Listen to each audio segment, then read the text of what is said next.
digging up the original sins. Buoyed by the angry youth, China is not likely to stay quiet as the West criticizes China's human rights conditions. China is using a new tactic to address the West's original sins.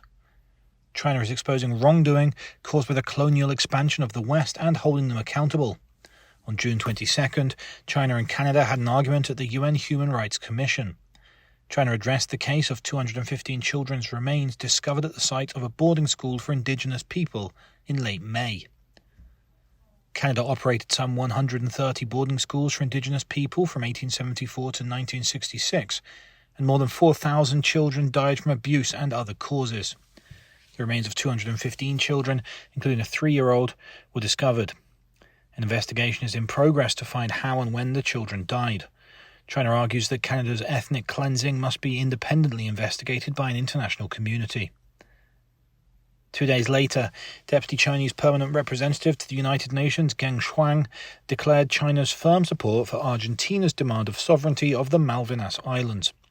The Malvinas Islands, also known as the Falkland Islands, are where the UK and Argentina had a territorial dispute and engaged in a war in 1982.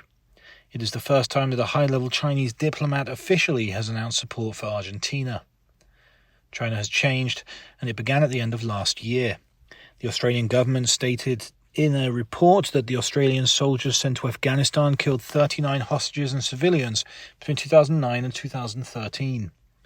Then China drew and posted a picture of an Australian soldier with a knife against the neck of an Afghan child holding a lamb. China has been countering the Western offensive on human rights by exposing the original sins of the West. The Chagos Archipelago in the Indian Ocean, the last British colony, is also the target of China. Britain separated the Chagos Islands from Mauritius in 1965 and lent the largest island, Diego Garcia, to the US as a military base. The UN passed a proposal to have the UK return the islands to Mauritius, but Britain hasn't followed. It is good material for China. In fact, the US base is an issue for China as it is close enough to be used to watch China.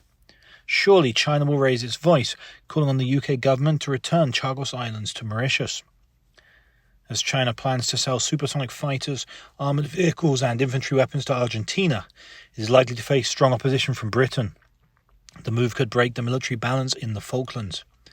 China advocates a peaceful rise, but its behaviour raises suspicions that it may be instigating war.